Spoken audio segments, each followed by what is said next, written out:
56 years ago, Russia, the northern Ural Mountains.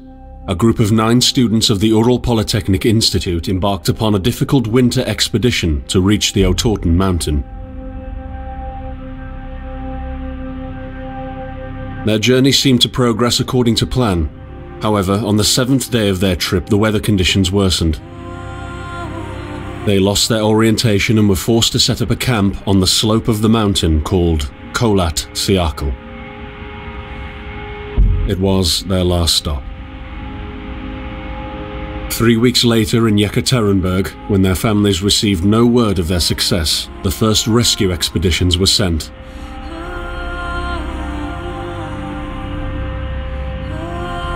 On February 25, 1959, an abandoned encampment was found.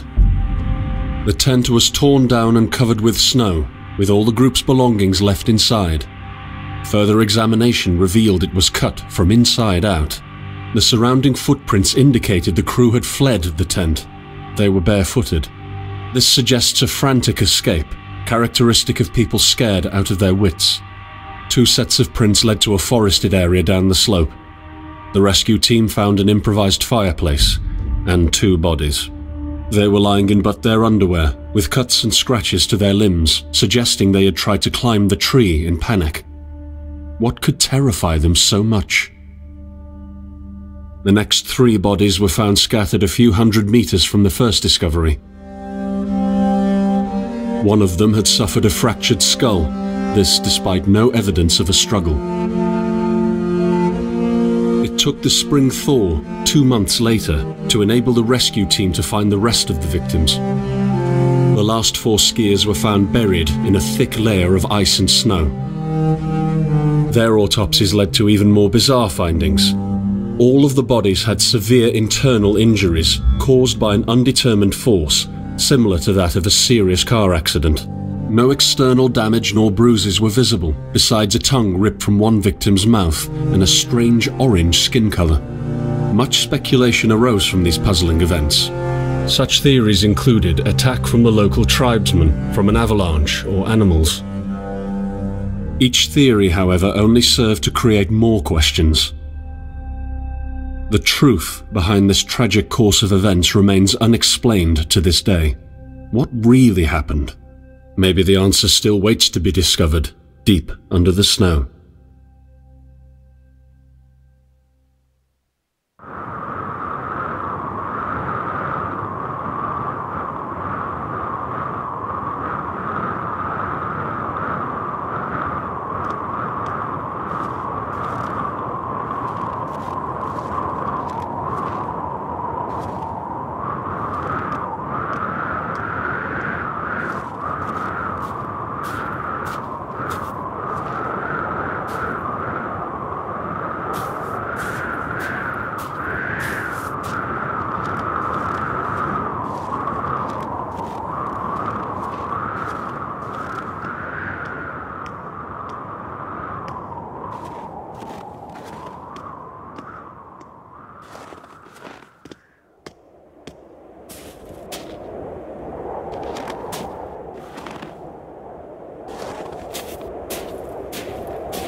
coming to me.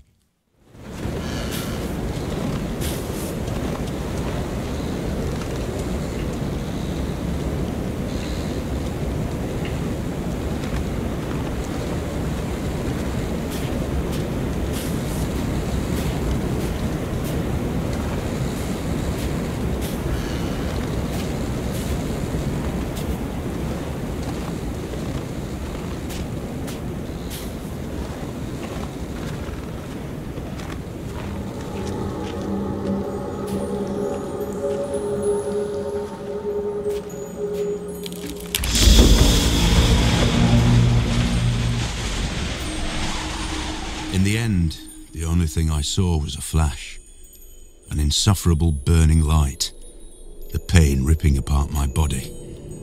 I felt it tearing out of my soul. After a while, I was nobody, nothing. The light went out and I vanished into overwhelming darkness.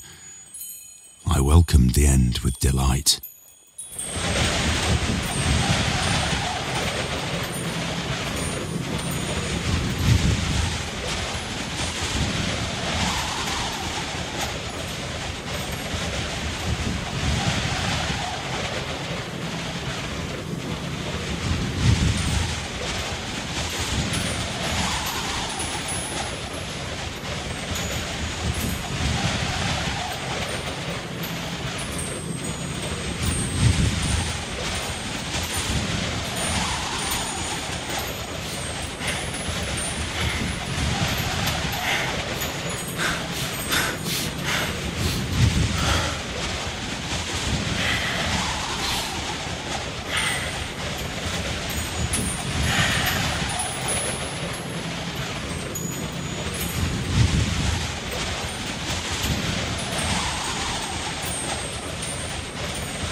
Behind you.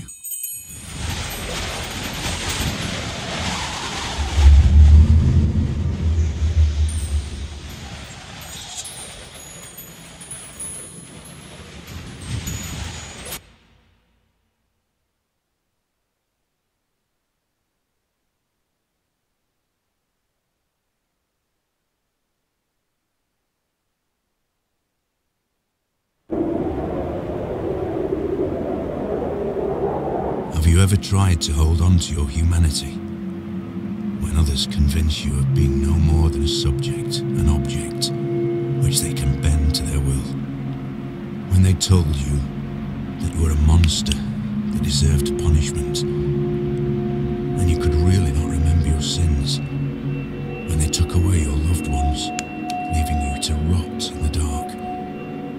The problem is that in their darkness, you have never been alone.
I set out the moment I heard about the incident. I was in the area, so I reported to the unit myself to be automatically assigned to the case. I arrived at Vichai on February the 19th, a couple of days before the Institute's rescue group. While waiting for them, I started asking around to see if anyone from among the locals knew anything about the incident. One of them said he had a hunting cabin in the search region and knew the area very well. I decided to use him as a guide. When the rescue team had finally arrived, I explained to them what the unit's role was in this mission and that all discoveries or observations should be brought to my attention before anyone else's. We established priorities, checked the equipment, and set off right away. It was not until February the 26th we found the tent that I believe belonged to the students. Initial findings show that the people in the tent cut its sidewall and for some reason tried to escape from it in panic. The tracks in the snow led to a forest 1.5 kilometers away. But the trail went cold after 500 meters and we had to carefully search the entire area. This was not a place of any average incident. We had shivers crawling all over our bodies because of the atmosphere surrounding us. I was convinced that something more than just an accident had occurred here. I had the feeling we were dealing with something unnatural.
beginning, I wanted to make things right. I believed God itself touched me. That I have received a chance, a compensation for the evil that was brought upon me. That I understood that it is not God, or good, or restitution. Just a tool of revenge.